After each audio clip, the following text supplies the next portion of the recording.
অক্ষয় তৃতীয়ার জয়। হরে কৃষ্ণ কৃষ্ণ কৃষ্ণ হরে হরে, হরে রাম রাম রাম হরে হরে।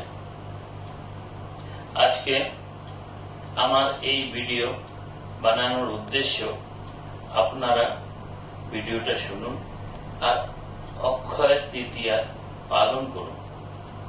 অনেক ভালো দিন হাতছাড়া করুন না, জীবনে অনেক সুখ শান্তি পাবেন। আজকের আমার বক্তব্য থাকবে অক্ষয় তৃতীয়া কবে পালন করব, অক্ষয় তৃতীয়ার মাহাত্ম্য বলবো, অক্ষয় তৃতীয়ার দিন সত্যযুগে, ত্রেতা যুগে, দ্বাপর যুগে কি কি ঘটেছিল সেটা বলবো, বছরে 4টি শুভ দিন বলবো, অক্ষয় তিথি পালন করলে কি হবে, না পালন করলে কি হবে, অক্ষয় তিথির দিন কি করা চাই।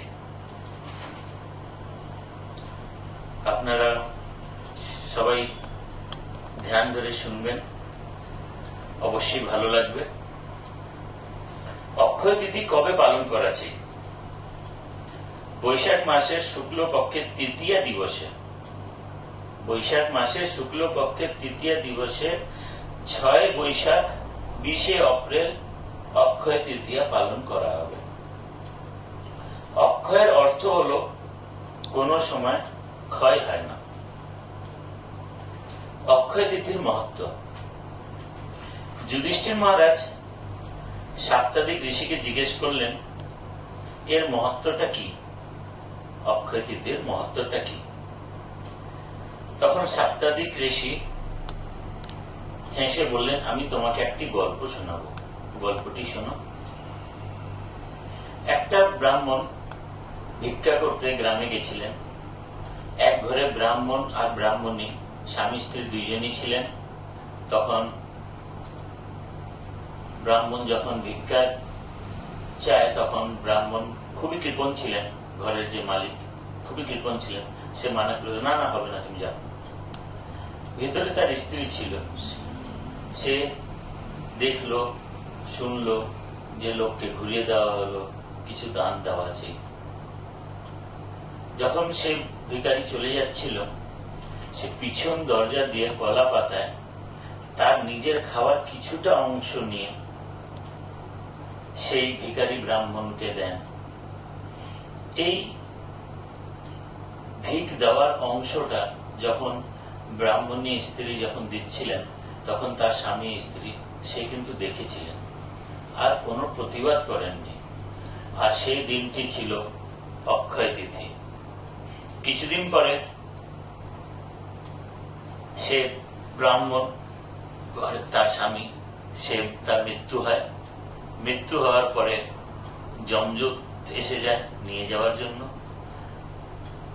আর বিষ্ণুদূত এসে যায়। দুইজনের মধ্যে খুবই ধমাসাম লড়াই হয়। বিষ্ণুদূত বলে আমার লোক, আর যমদূত বলে আমার লোক। তখন চিত্রগুপ্ত খাতা খুলে দেখেন যে জীবনে একটা ভালো কাজ করেছেন। কি ভালো কাজ করেছেন? যে কাউকে দান করার যখন করেছেন, ওনার স্ত্রী দান করেছিলেন, তখন তার স্বামী কোনো প্রতিবাদ করেনি যে তুমি কেন দান দিচ্ছ। তার অংশে সে দিচ্ছিল, কিন্তু প্রতিবাদ করতে পারত, প্রতিবাদ করেনি। আর সেই দিনটি ছিল অক্ষয় তিথি। সেই জন্য উনি বিষ্ণুদূতরা ওনাকে নিয়ে চলে যান স্বর্গে। অক্ষয় তিথির দিন সত্যযুগ, ত্রেতা যুগ আর দ্বাপর যুগে কি কি হয়েছিল ঘটনা, সেটা বিস্তারিত বলবো। অন্নপূর্ণা দেবী শিবজিকে অন্ন প্রদান করেছিলেন এই অক্ষয় তিথির দিনে। সেই জন্য আমাদেরকেও ভগবানকে অন্ন প্রদান করা চাই এবং সেই অন্নকে আমাদের সবাইকে পেট ভরে খাওয়া চাই। এই অক্ষয় তৃতীয়া দিনে গণেশ ঠাকুর ব্যাসদেবের নির্দেশে মহাভারতের রচনা করেছিলেন। এই দিনে সত্যযুগ শুরু হয়েছিল, এই দিনে ত্রেতা যুগ শুরু হয়েছিল। হরি বল। এই দিনে পুরীতে রথ তৈরি শুরু হয়। এই দিনে বদ্রীনাথে কপাট আজকের দিনে খুলে, কি আপনাদের জানা ছিল এত সব ঘটনা? আরো ঘটনা বলতে যে আপনারা ধ্যান দিয়ে শুনবেন। এই দিনে সূর্যদেব যুধিষ্ঠির মহারাজকে সূর্য পাত্র দান করেছিলেন। সেই পাত্রটি দ্রৌপদীকে দেওয়া হয় এবং সেই পাত্রের একটা কাহিনী আছে। সেই পাত্রে আপনি যা বলবেন যে আমি এই জিনিসটা খাবো, সেই পাত্রে আপনি আবির্ভাব হয়ে যান। এত বড় আশীর্বাদ ছিল। এই দিনে শিল প্রভুপাদ ঝাঁসিতে ভক্ত বানানো শুরু করেছিলেন অক্ষয় তৃতীয়ার দিনে। হরিবোল। সব থেকে ভালো জিনিস একটা এই দিনে, আপনারা কেউ গ্যাসিং করতে পারেন? সুদামা এই দিনে এক মুঠ চিড়া নিয়ে দ্বারিকা গেছিলেন। ভগবান সেটা গ্রহণ করে সাম্রাজ্যের মালিক বানিয়ে দিয়েছিলেন। একটা জিনিস আপনারা মনে রাখবেন, ঠাকুর কোন সময় ঋণ রাখে না। আপনি যতটা দেবেন তার চেয়ে অনেক বেশি আপনাকে দেবে। এক মুঠ চিড়া ভেবে দেখেন, আর একটা সাম্রাজ্য দিয়ে দিয়েছে। এই অক্ষয় তিথির দিন না দানের দিন বলা হয়। এই দিনে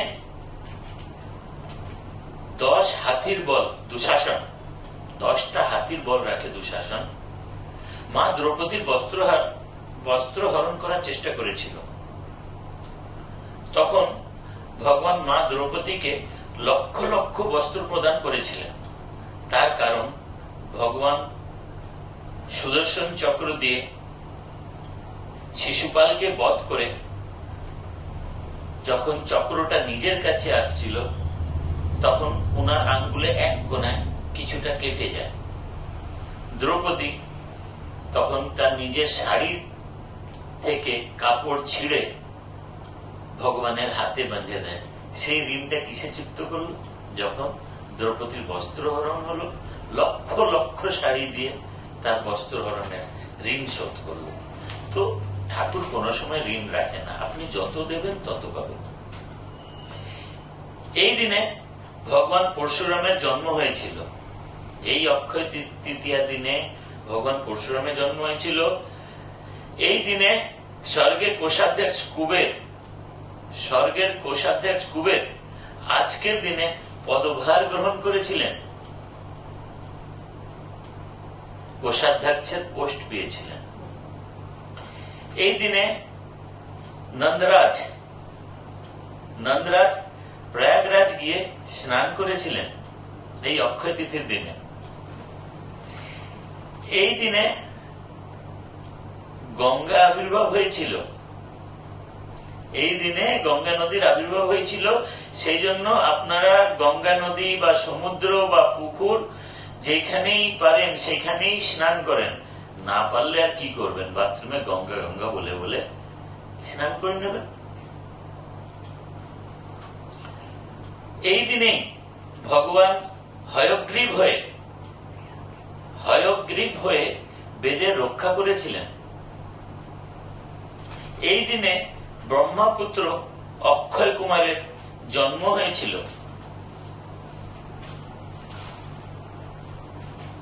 ভগবান 13 মাস উপবাস করেছিলেন এবং এই অক্ষয় তৃতীয়ার দিনে আখের রস খেয়ে উনি উপাস ভাঙেন। এই দিনে শঙ্করাচার্য কনকধারা সূত্র লেখা শুরু করেছিলেন। এই দিনে বল্লভাচার্য গুজরাট শ্রীনাথজি সেবা আরম্ভ করেছিলেন। ব্রহ্মা এই দিনে সৃষ্টি কার্য আরম্ভ করেছিলেন। হরিবোল। এই সৃষ্টির আরম্ভ কবে শুরু হয়েছিল? এই অক্ষয় তৃতীয়ার দিনে।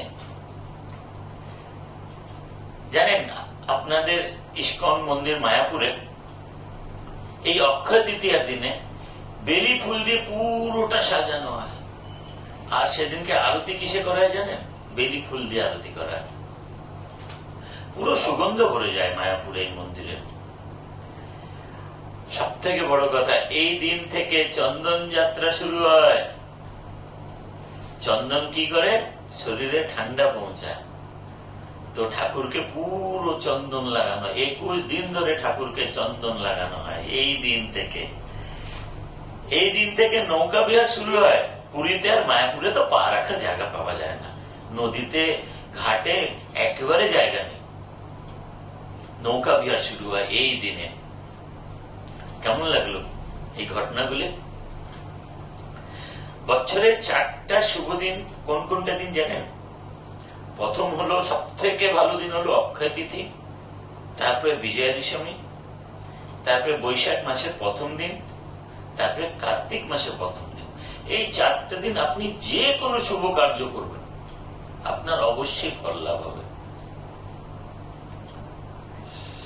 এবার একটু গুরুত্বপূর্ণ কথা বলি, আপনাদের গায়ে লাগার মতন কথা, শুনতে হয়তো খারাপ লাগবে। অক্ষয় তিথি পালন করলে কি হয়, না করলে কি হয়? আমার মনে এত সব কথা করে অবশ্যই হয়তো পালন করবেন, তাও বলে দিচ্ছি আপনাদের জন্য। আপনার মৃত্যুর সাথে আপনার অর্জন করা গাড়ি, বাড়ি, পয়সা যাবে না। আপনি দান করবেন, ভালো কাজ করবেন, সেটা অক্ষয় হয়ে থেকে যাবে। কেউ মূর্খ হয়, কেউ প্রফেসর হয়। একজন গরিব বাড়িতে জন্ম নেয়, একজন ধনবান বাড়িতে জন্ম হয়। কেন জানেন? নিজের কর্মে পুনঃ দোষে সে দেহ পায়। নিজের কর্মে, নিজে যা কর্ম করবে, পূর্ণ দোষে সে দেহ পায়। আপনি যেমন কর্ম করবেন সেরকম ফল পাবেন। বিভিন্ন তিথিগুলি পালন করাকালীন এই জীবনে এবং এর পরের জীবনে পরিবর্তন অবশ্য পাবেন। নিরানন্দ দূরে যাবে, আনন্দ সীমা নাই। আপনি এই তিথিগুলি পালন করবেন, অবশ্যই দেখবেন নিরানন্দ দূরে যাবে, আনন্দ সীমা নেই। জ্ঞান অর্জন করবেন, সেটা অক্ষয় থেকে যাবে। অক্ষয় তিথির দিন কি করাছে এটাও বলে দিন। ব্রহ্ম মুহূর্তে উঠে নদীতে বা পুকুরে বা বাথরুমে গঙ্গা বলে স্নান করবেন। সুন্দর করে ভগবানের ঘরকে পরিষ্কার করবেন, চন্দন বেটে ভগবানকে লাগাবেন এবং তুলসী পত্রে চন্দন লাগিয়ে ভগবানের চরণে দেবেন। সকালে ফল মিষ্টি নিবেদন করবেন, দুপুরে অন্ন নিবেদন করবেন। সেই অন্ন নিয়ে আপনি ভরপেট খাবেন এবং ঘরের পরিবারকেও খাওয়াবেন। সেদিন মসুর ডাল, পেঁয়াজ, রসুন এবং মাছ মাংস খাবেন না, নেশা করবেন না। এই দিন ভাগবত পড়ুন, ভাগবতম পড়ুন, চৈতন্য চরিতামৃত পড়ুন, হরিনাম করুন, হরিনাম কীর্তন করুন। সব থেকে বিশেষ এই দিনে দানের অনেক মহত্ব। আপনার সামর্থ্য বিশেষে দান করুন, মন্দিরে ভোগের জন্য দান করুন, মন্দির নির্মাণের জন্য দান করুন, গৌদান করুন, গোদানের জন্য দান করুন, বৈষ্ণবকে দান করুন, ঘরের পরিবারকে, বন্ধুদেরকে গীতা দান করুন। আর সামর্থ্য হচ্ছে না তো সংকল্প নিন, অক্ষয় তিথির দিন আমি এই জিনিসটা দান করব, সেটা পরে দান করে দেবেন। এরপরে আর কার কিছু অক্ষয় তৃতীয়ার ব্যাপারে জিজ্ঞেস করার থাকলে জিজ্ঞেস করতে পারেন। আর কিছু জিজ্ঞেস করার নেই? তাহলে সবাই হাত উঠিয়ে বলেন, হরে কৃষ্ণ কৃষ্ণ কৃষ্ণ হরে হরে, হরে রাম রাম রাম হরে হরে। হরি বল। সবাই ভালো থাকুন। অক্ষয় তৃতীয়ার জয়।